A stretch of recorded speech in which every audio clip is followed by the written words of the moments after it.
Welcome to Growing Up, a podcast about children and young people. These podcasts were written and produced in association with the Living Assessments Project and funded by the Wellcome Trust. This is the Spotlight series.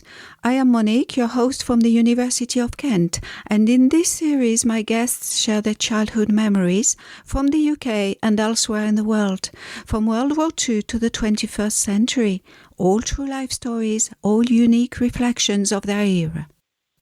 Today we meet Sara. Her story starts with her first birthday party being cancelled due to a disaster that took place hundreds of miles away. Then come the ups and downs of her childhood and teenage years, with very difficult times at secondary school and bullying all over the place. Still, Sara's account is upbeat, with a love of sports and great friendships with boys. Also, listen to the quite extraordinary rampage committed by two children, 6 and 7 years old. Then the resulting haircuts. It will make sense when you hear it. Let's meet Sara. I'm Sara. I was born in 1985. My parents are Leslie and Phil, and my dad was in the army in the Royal Green Jackets, so we ended up moving around an awful lot. I was born in Aldershot in Hampshire. I think I was 3 months old when we ended up moving to Germany in Hanover, and there we stayed for around 2 years. My brother was born out there, and just before he was born, my first birthday, my parents were going to have a lovely garden party. Unfortunately, they couldn't. They had to bring it indoors because Chernobyl happened. It must have been quite scary for your mum. Has she talked to you about it? Yeah, she told me when Chernobyl happened that she said they couldn't believe it. Having that fear of the radiation, no one really knew back then what, the potential risks were. They knew it was very dangerous. And so everyone just didn't want to go out. Everyone stayed in, which is weirdly similar to how it is at the moment in 2021 and 2020. That is so true. The only thing I remember of Germany was the snow. Yeah, there was a lot of snow in Germany. I just remember everything being really white, and my dad got a bit overzealous one day and put me on this lovely wooden sled that we had and was pulling me around and went a little too fast and ended up turning me into a little projectile and going face first into this little snowdrift. Yeah, he got in a lot of trouble with my mum for that, but he thought it was hilarious. I had a lot of hospital visits when I was little, but not because I was sick. It was mostly due to misadventure. My brother was 3 months old when we left Germany and we moved to a place called Bicester in the UK. I learnt to ride my bike in Bicester, and I also remember learning to steer much later after I collided with the bonnet of a parked car. My most traumatic childhood memory was when my nan had come down from Liverpool, and she was staying over at the time with my two cousins, Adam and Ben. At the time, they decided it would be a very good idea to give us all bunk beds and put the four of us in the room. And me and Adam, because we were the oldest, we had the top bunks. I ended up rolling off the top bunk while I was asleep. And fortunately, my nan had just tucked us in and was on her way downstairs when she heard me hit the corner of the bedside table, and I cut my head open. I remember waking up in the bathroom in my mum's arm and just seeing the colour red everywhere. Yeah, there was a lot of blood, and I didn't really take it in at the time. I didn't feel pain. I don't remember being in pain. I don't remember being scared. I don't think this is an accurate memory, but I remember being in the hospital and there was a doctor standing over me with a pair of tweezers in his hand telling me he's going to make it all better. We're going to put friendly spiders in your head. And I just remember thinking, spiders? You're putting spiders in my head? And I know that I'm not remembering that right. There's no way a doctor would have said spiders. I think he probably said stitches, and then I heard spiders. I came home from hospital. And I remember telling my brother and my cousins, I've got spiders in my head. And I had stitches. And I got a toy syringe from my hospital visit. So I very promptly the next day gave everyone vaccinations. After Bicester, we moved to Dover. My dad was stationed at Dover Connaught Barracks near the castle. I believe I was around 7 when we moved to Deal. And my dad retired from the army when I was around 9 or 10. I remember my mum telling us we're calling the house Bag End because we're never packing our bags again, even though Bag End is the name of the home of the Hobbit, of Bilbo Baggins, and that's my dad's favourite book, is The Hobbit. So he wanted to call it Bag End, and my mum called it Bag End because that's it. She's not packing her bags anymore. Good, that was a win-win. That was a win-win, yes. And he used to tell us that story as a bedtime story, The Hobbit, when we were kids. And my dad can recite that story from memory. He's read it so many times. That's quite a nice memory. So you started making friends? Yes, we were very good at making friends, me and my brother. We'd had a lot of practice. Making friends was quite easy, we found. I got on better with the boys when I was younger, and I think that's still true now. I don't know if it's because I grew up in an environment that was predominantly masculine. I did have a best friend who I'd met in primary school, and we went to secondary school together, and we banded together. We weren't the closest in primary school, but because we were the only 2 out of our little group in primary school that went to the same secondary school, we kind of got a bit closer then. But secondary school was not pleasant. No. Oh, no. I would not go back to secondary school. I made the conscious choice when I was 16, because I was going on to college, that I was done with everyone from school. When we went into secondary school, obviously when you're 11, moving up into a new school is quite daunting, and a lot of the kids are much bigger than you, and you're starting right at the bottom again. Yeah, so you've got to make new friends all over again. And you're a bit awkward when you're 11. There were a lot of kids who really misbehaved. We had an Ofsted inspection, which put the school into special measures. By the end of my first year in secondary school, we lost the head teacher. We lost all of the good teachers. From year 8, we had a lot of supply teachers. We had multiple head teachers throughout the time I was there. It's very difficult to get kids, to care if the teachers don't care. There were very few teachers that cared. I was bullied by not just my own classmates. I was also, I wouldn't say bullied, but made to feel idiotic by a lot of the teachers there. Like, they would take the mick out of my spelling because I'm dyslexic. The assistants, yeah, they would take my book, show the teacher, they'd have a chuckle over something that I'd misspelt, and then they'd come back and tell me. And it was obvious. And the thing is, if the teachers are doing that and the other kids see that, it doesn't make for a very good environment. The kids, we were horrible to some of our teachers.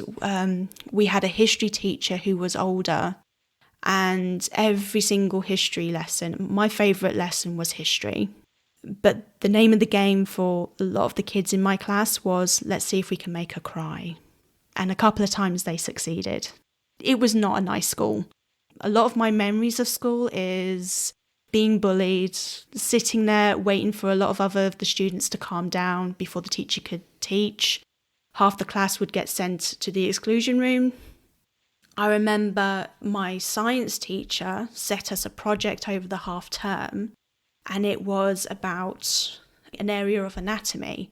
And I picked the heart, and I spent the whole 2 weeks in Deal Library researching it. I even got an echo, a printout from the hospital. One of the nurses was really kind and gave me one, explained what it was. I worked really hard on it. I handed it in. The next week, the teacher came and asked me who helped me with it. Like, she couldn't believe I had done this. She was like refusing to grade it until I'd come clean. Who had helped me? Like, did my parents do this for me? I was like, no, I did this. Yeah, she wasn't having it. We heard that Ofsted was coming back and the school hadn't made a significant amount of progress it needed to make. And all of a sudden, everyone was on their best behaviour. Ofsted was here.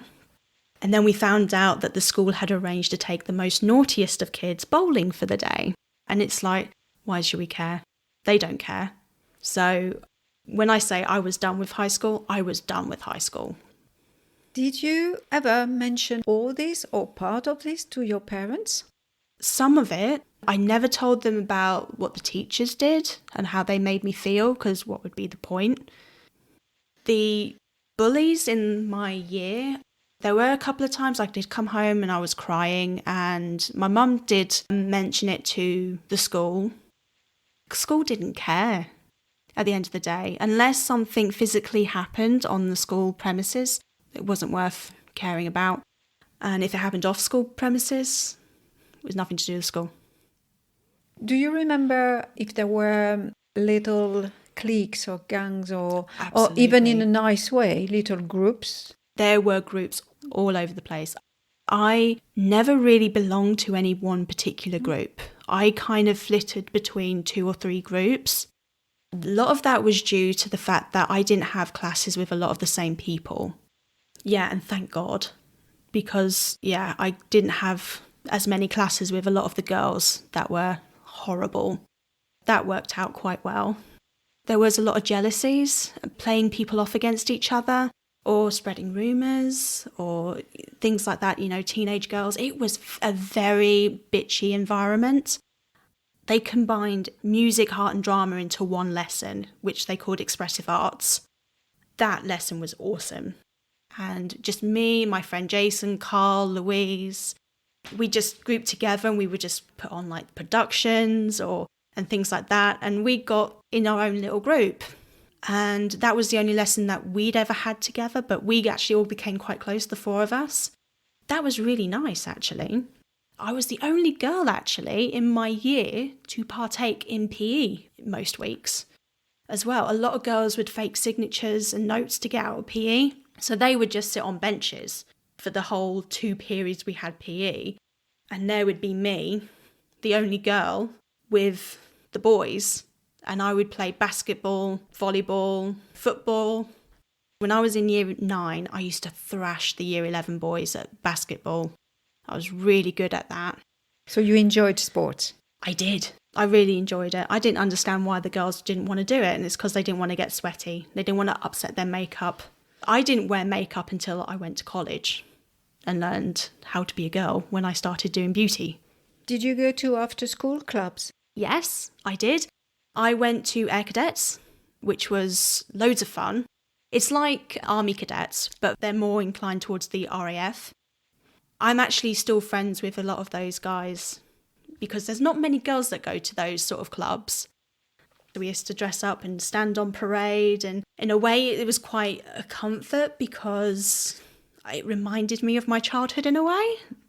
But yeah, I actually started socialising a lot with those guys than I did with anybody in school.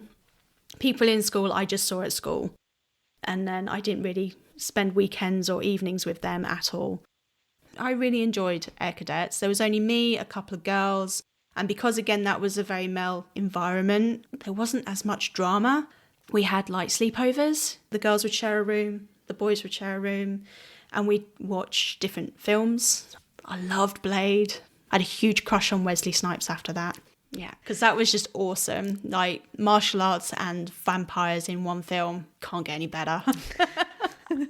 The main programme I used to love watching that had a huge influence on me was Buffy the Vampire Slayer. The 90s was really good for like female-led TV programmes because you had Star Trek Voyager, you had a female captain, a female science officer, a female head engineer in that programme, and then you had Buffy, you had Charmed, all these female-led programmes coming out in the 90s. And then I don't know what happened in the noughties. It kind of went backwards a little bit.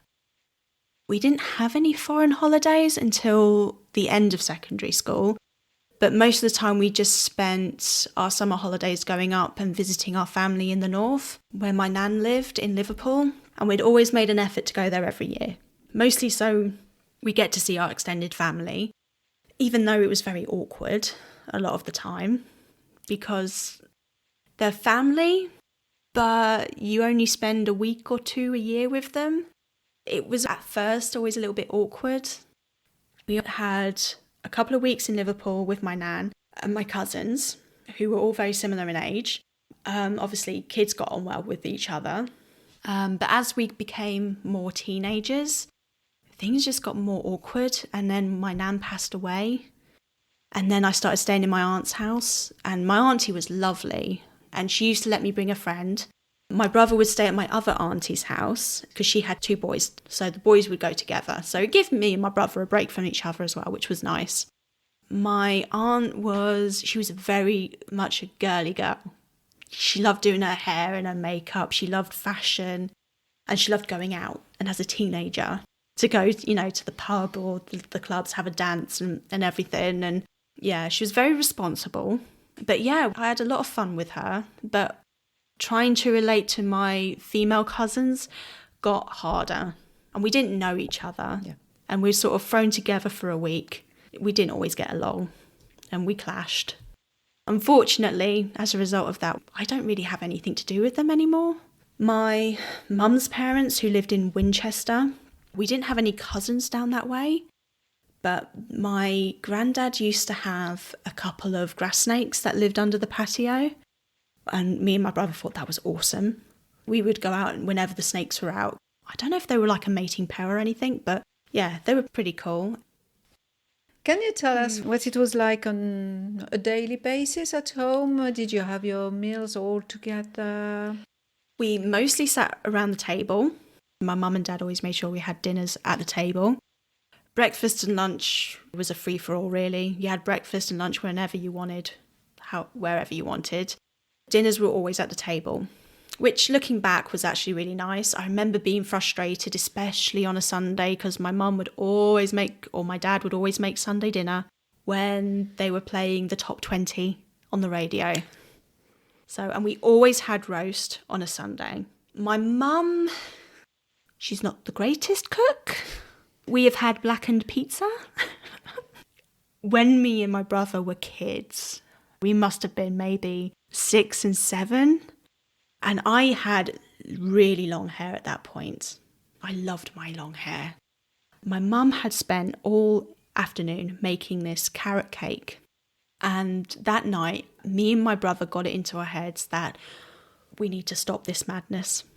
We snuck downstairs and we went on what can only be described as a bit of a rampage. I have no idea. I don't remember doing half this stuff. But essentially, when my mum and dad come downstairs the next morning, it looked like we'd been burgled. We'd trashed my dad's Bell collection and some of his records. Yeah, his Bruce Springsteen records. We trashed, spilt stuff on, scratched. Yeah, gone. We fed mum's carrot cake to the dog. And then we found the kitchen scissors and decided to cut each other's hair. And my mum come down. Me and my brother hid underneath the dining room table.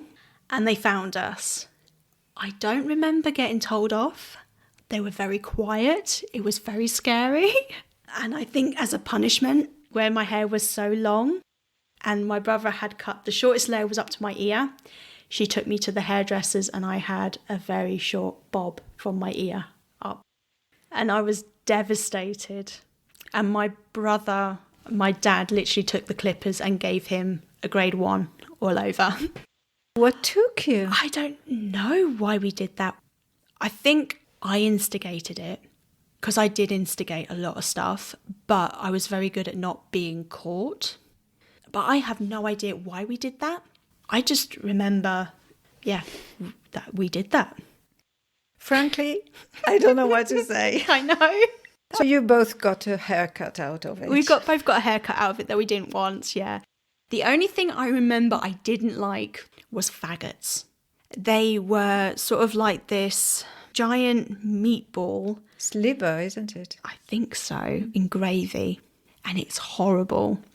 And my mum, every now and again, would give it to us. And we were like, oh, faggots, no. I think she got a bit of a sick satisfaction on feeding us food that we didn't like. Was that after the haircut? Oh, no, this was all throughout our childhood. Oh, okay. We got faggots. When were you the happiest during your childhood? I remember having some amazing birthday parties in our house in Deal. So I suppose Deal, when I was in primary school, I had some really fun. We had a lovely green outside our house as well, where all the kids used to play from the street as well. And we used to get on quite well with a lot of our neighbours' kids when we were little. Yeah, and we lived not very far from the field, literally like a 5-minute walk to the end of our road, and we were in the fields. And that was awesome. And we would take the dog. There was a little horse paddock in there as well. And you could walk right across from Deal to what is now called Betshanger Park. You used to lose hours in those fields. In the summer, my mum was like, right, you're going out, you're playing outside today, you're not staying indoors. Yeah, we would be outdoors quite a lot when we were kids. Sounds like freedom. It was, yeah. And we had 2 parks near us as well. We used to take our dog Deefa with us, who was a Springer Spaniel, and he was like an extension of me and my brother. We had another dog, Lady, who was a Golden Labrador. Me and my brother were toddlers when we got her, so she was like Nana from Peter Pan. But yeah, Deefa was definitely part of me and Daniel. Has there been a negative event of any sort that impacted your childhood? Probably when my nan passed away. She passed away quite young. She had throat cancer. Nobody knew. She kept it secret, and it was very sudden. I came home from school and my dad was very upset. I've never seen him cry before. So that was quite traumatic. The other time besides that was when I came home from school and our dog Lady wasn't there anymore. They'd taken her to the vets that day and didn't tell us they were taking her. And I remember feeling very angry about that because we didn't get a chance to say goodbye to her. That was really sorrow, really hurt as a kid. When you were upset or worried, then who did you turn to? We could always turn to our parents. They always made it very clear we could turn to them, but me and my brother were very independent, and a lot of the time we dealt with it ourselves. How would you describe your childhood in a few words, in terms of safety, comfort, emotions? Very happy, excellent childhood. It was very safe, very comfortable. Yeah, wonderful, really. Wonderful childhood. Is there an object from your childhood that holds a particular importance to you? Yeah, I loved playing with my dinosaurs. I had dinosaurs. And I had a lot of animals as well. Jurassic Park came out in 93.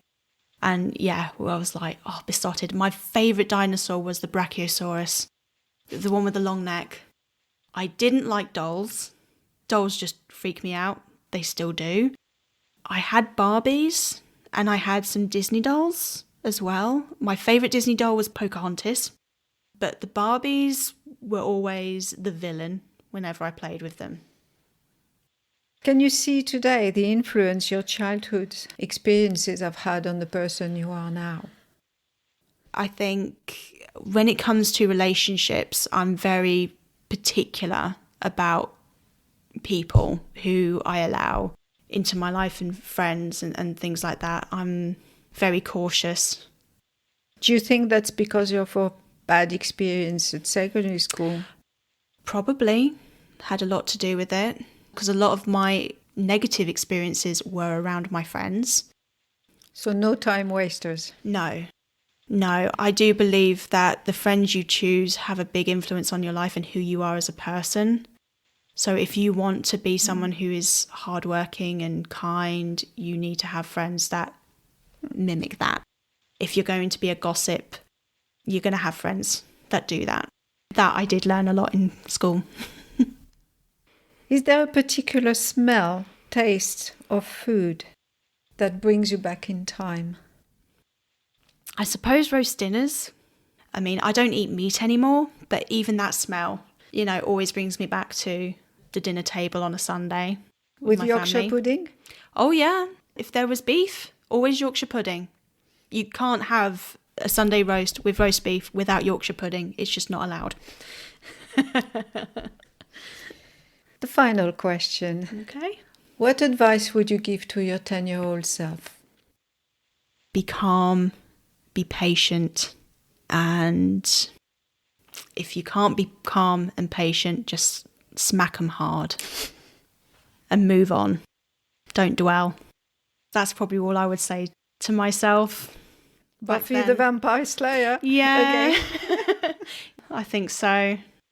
I was very scrappy as a child. I did get into a few little fights, but I always enjoyed them. So, yeah, especially with my brother. I always fought a lot with my brother. Well, thank you so much, Sara. It's been brilliant. Thank you. If you've enjoyed this episode, follow us on Twitter at living_assess. To find out more, search online for the Living Assessments Project.